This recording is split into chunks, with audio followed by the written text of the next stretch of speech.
চুলা দেওয়া শেষ হয় না।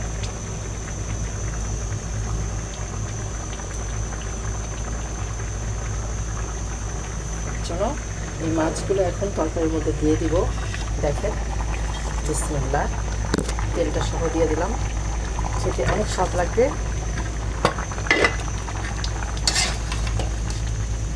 মাছগুলো সুন্দর করে দিয়ে দিই এক এক জায়গায়।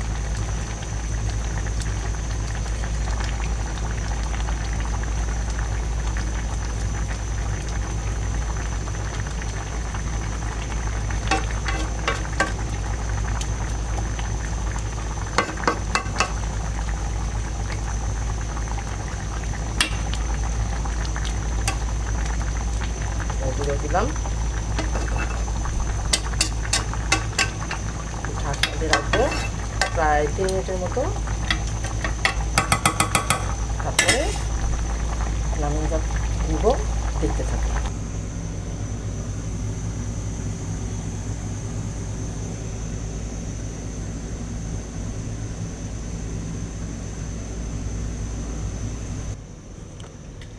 এটা হলো আমসত্ত্বা।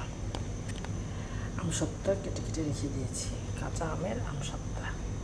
ঠিক আছে, দেখাই আঠি সহ এই যে এভাবে কেটে কেটে রেখে দিয়েছি। প্রত্যেকটা পিস আমি এভাবে কাটছি, আঠি সহ দিয়েছি তো ওর জন্য কাটাগুলো একটু এরকম হয়েছে। প্রত্যেকটা আমি এইভাবে দেখছেন আমসত্ত্বাগুলো রেখে রেখে তারপরে বাটিতে রেখে দিয়েছি। আপনাদের একটা টিপস দিই, এভাবে এই জন্য রেখেছি এবং এই জন্য আঠি সহ দেওয়া হয়েছে, কেটে রেখেছি। যখন ডাল রান্না করবো তখন আম্মাকে বলছি 1 পিস করে ডালের মধ্যে বাঘারের পরে দিয়ে দিতে, তাহলে ডালটা অনেক সুস্বাদু হবে।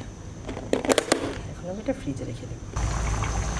ঠিক আছে, তবে আর মাত্র 2 মিনিট রাখবো, তারপরে চুলাটা আমি দিয়ে দেবো।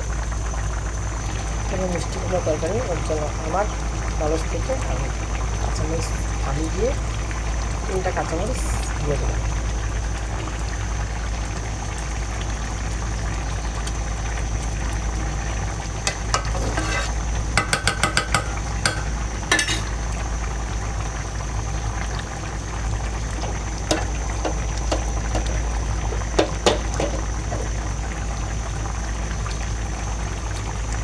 আল্লাহ হাফেজ, সবাই ভালো থাকবেন। আল্লাহ হাফেজ, সবাই ভালো থাকবেন। সবাই ভালো থাকুন, সবাই সবার সাথে ভালো ব্যবহার করবে। আমরা সবাই সবার সাথে ভালো ব্যবহার করব, ছোট বড় মাঝারি নবীন প্রবীণ সবার সাথে। আর ধৈর্যশীল হতে হবে। রাগ করা যাবে না, রাগ কিন্তু আমারও আছে, আমাদেরও আছে, কিন্তু রাগ করা যাবে না। রাগ কোথা থেকে আসে জানেন? আমরা সবাই জানি হয়তো বা জাহান্নাম থেকে আসে। এটা আমাদের অ্যাভয়েড করতে হবে। আল্লাহ হাফেজ, সবাই ভালো থাকবেন।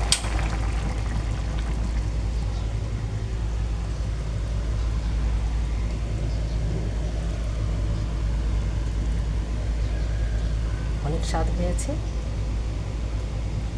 আল্লাহ হাফেজ, ভালো থাকবেন।